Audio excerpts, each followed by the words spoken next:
What if I told you that one of the single biggest winners of the war in Ukraine is not a country in Europe? It is not even in North America. It's a nation located at the very bottom of the African continent. While the world focuses on sanctions, diplomacy, and the shifting battlefront lines of Eastern Europe, the Republic of South Africa has quietly engineered a stealth military defense export boom of historic proportions. We are not talking about small incremental growth here. We are talking about a surge from approximately 3.6 billion rand in the year 2024 to an authorized total of over 10.1 billion rand in the calendar year 2025. That is a nearly threefold increase in just 12 months. It is a flood of money that is reshaping South Africa's military-industrial landscape. However, beneath the surface of these impressive balance sheets lies a deeply uncomfortable question, an ethical and legal paradox that the South African government is struggling to answer. Is this nation fueling democratic defense and regional stability, as the official reports claim, or is it, as human rights lawyers are now alleging in court, secretly arming the very military regimes and conflict zones that its own diplomats condemn at the United Nations? Today, we are digging into the classified annexures and the public financial reports to uncover the truth behind what we are calling South Africa's shadow military boom. We will look at the factories, the clients, and the court rulings that are turning the seat of state power in Pretoria's Union buildings into one of the world's most controversial arms dealers. To understand the sheer scale of this boom, we must first examine the information contained in the National Conventional Arms Control Committee. This is the government body known as the NCACC, and it oversees South Africa's arms industry by ensuring transparent procedures, enforcing compliance, and balancing aspects of national security with public accountability. It regulates permits, promotes ethical trade, supports economic growth, and upholds democratic values in line with the Conventional Arms Control Act. Their 2025 report is the single most comprehensive look at where South Africa's manufactured weapons are exported to. Let us trace the trajectory of said report. In 2021, total exports sat at roughly 3.35 billion rand. By 2023, that figure had more than doubled to 7.1 billion rand. That was the number that first caught the attention of international defense analysts. Then, the calendar turned to 2024, and the figures dipped. The total for that year was just 3.6 billion rand. Some in the industry feared the pipeline was drying up. They were wrong. The dip in 2024 was not a drop in demand. It was merely a bureaucratic and logistical pause in the contracting cycle. When the floodgates opened again in 2025, the numbers shattered every post-apartheid record. Authorized exports for that single year reached a staggering 10.1 billion rand. So you may be wondering, what caused this explosion in military exports? Well, the answer lies roughly 13,000 kilometers north of Johannesburg. It lies in the artillery jewels of the Donbas and the stockpiles of the North Atlantic Treaty Organization. The driver of this surge in demand of South Africa-produced munitions is, without question, the European need for ammunition. Specifically, the need for the 155mm artillery shells. At the epicenter of this cash influx is not a government building. It is a sprawling industrial complex near Somerset West, just outside of Cape Town. This facility is operated by a joint venture known as Rheinmetall, Denel, Munition. Most people in the military industry simply refer to it as RDM. This factory produces the Assegai family of ammunition. It is a world-class, NATO-standard projectile capable of reaching targets beyond 40,000 meters. In July of 2025, RDM announced the single largest order in the entire history of the company. The deal, valued at several hundred million euros, came from an unnamed European NATO member state. The contract specifies delivery timelines stretching all the way from 2025 into 2027. It essentially guarantees the factory floor will be running ammo production for the next 2 years at a minimum. When we look at the specific client list for ammunition, the dominance of Europe is absolute. According to the verified 2025 NCACC data, the Federal Republic of Germany accounted for roughly 3.3 billion rand. That is right. A significant portion of that is likely flowing directly to the RDM joint venture, which is co-owned by German defense giant Rheinmetall. But it is not just Germany. If you look at the Baltic states, who are on the front line of NATO's eastern flank, the Republic of Estonia, a country with a population smaller than the city of Cape Town, authorized over 212 million rand in munitions purchases from South Africa. The Republic of Turkey, a critical NATO member with its own massive defense industry, still sourced 676 million rand worth of South African hardware. This is more than just business. This is a structural integration. South African assembly lines are now directly plugged into the security architecture of the Western Alliance. While Europe is buying gunpowder and high-tech explosives, there is an equally important and far more controversial market unfolding right on South Africa's doorstep, the African continent. The 2025 quarterly reports reveal a sharp pivot in export patterns. In the first quarter of 2025, exports to Africa accounted for only 1% of all munitions sales. By the second quarter, that number had skyrocketed to 35% of the total. This shift was driven primarily by large armored vehicle contracts. In that single quarter alone, the NCACC approved the export of 91 armored vehicles to 11 different African nations. The total value of these approvals exceeded 800 million rand. We are talking about South African-built machines, like the Mbom and the Springbok. These are advanced mine-resistant vehicles designed to survive IED blasts and ambushes. The official government narrative is clear and consistent.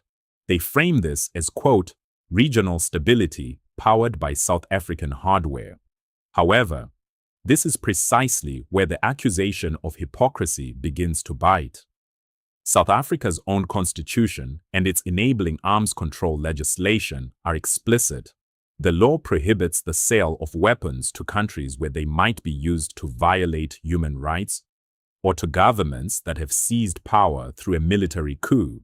Yet, a landmark investigation by the Southern Africa Litigation Center, a respected legal watchdog, published a report in October of 2025.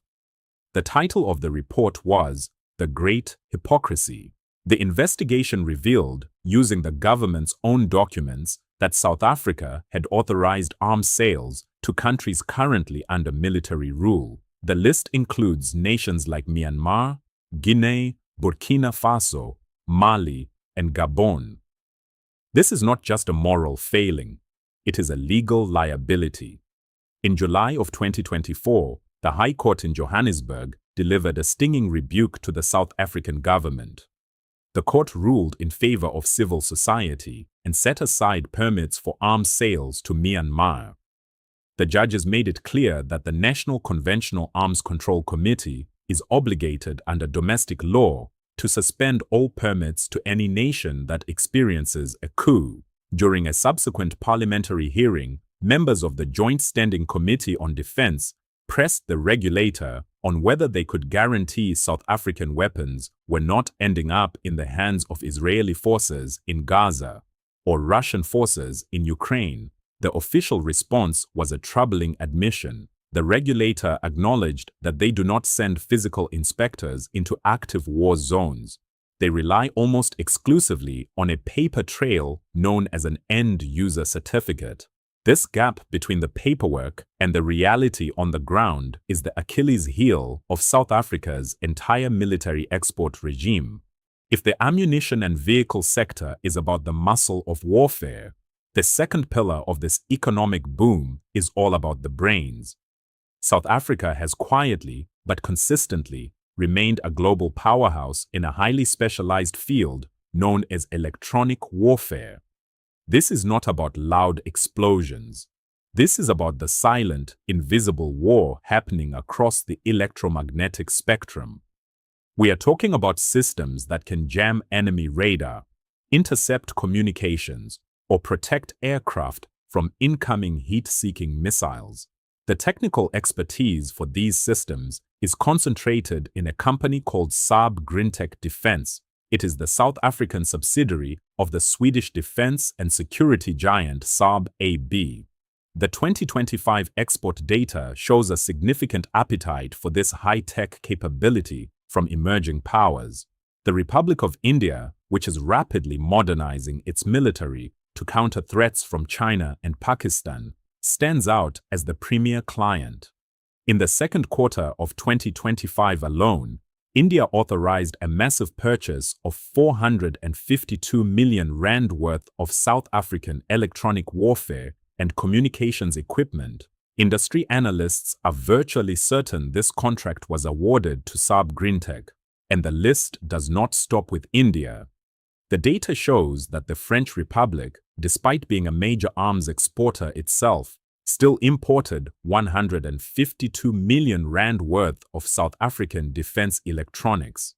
The Federative Republic of Brazil authorized 71 million rand. Even the People's Republic of Bangladesh authorized 71 million rand for similar high-tech systems.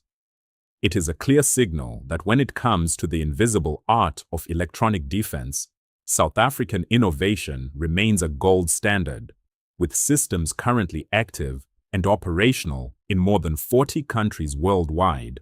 This brings us to the most bizarre and, frankly, the most uncomfortable dynamic in this entire story.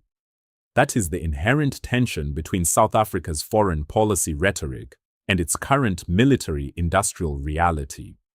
The ruling party in South Africa, the African National Congress, or ANC, has positioned itself as a champion of the global South and a fierce critic of Western foreign policy. As a result of this stance, South Africa has taken the State of Israel to the International Court of Justice on allegations of genocide. The government has also maintained a publicly neutral, or non-aligned, stance regarding the Russian invasion of Ukraine. At a summit of liberation movements in 2025, the Secretary General of the ANC, Fikile Mbalula, made a statement that was meant to clarify this position. He declared, and I quote, "South African arms manufacturers will not be allowed to export weapons or ammunition to the war zone in Ukraine." On the surface, that sounds like a principled stand.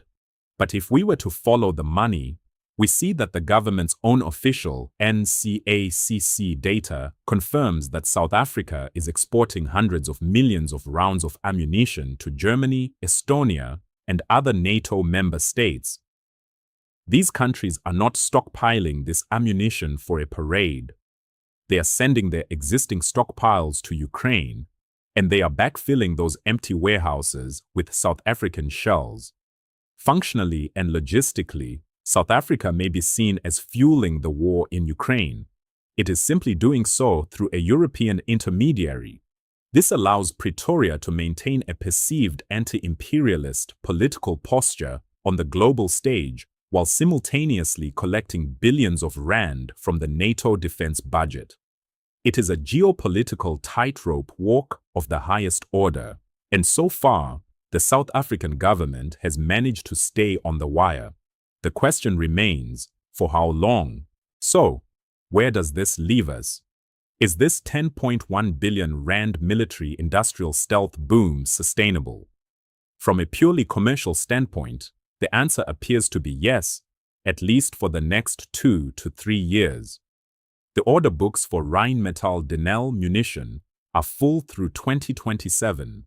There are reports of an additional 33 billion rand in contracting permits currently working their way through the system. Furthermore, the South African government is actively exploring the sale of a 51% stake in the troubled state-owned conglomerate Denel. If successful, this privatization could inject the capital needed to stabilize the broader defense ecosystem. However, there are two major storm clouds gathering on the horizon that could derail this gravy train instantly. The first is reputational risk.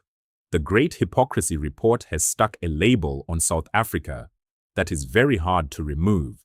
If there is a major scandal, if a news organization can definitively prove that South African-made ammunition was used in a massacre in Gaza, or that an armored vehicle ended up in the hands of a sanctioned militia in the Democratic Republic of Congo, the international backlash would be severe. It could trigger sanctions or a total freeze on export licenses from European partners. The second is the financial health of Denel itself. Despite the boom in the RDM joint venture, the parent company remains a financial wreck. If Denel were to collapse into bankruptcy, it would take down the entire supply chain that feeds the ammunition factory. The story of South Africa's 10 billion rand arms boom is ultimately a reflection of the New World disorder. It is a narrative driven by German euros paying South African wages to build African armored cars, while navigating a diplomatic minefield of epic proportions. It proves that in the modern global arms trade, true neutrality is a luxury that very few nations can actually afford. South Africa may not be a military superpower, but when it comes to the business of modern warfare, it has, for better or worse, become absolutely indispensable to nations in the NATO alliance.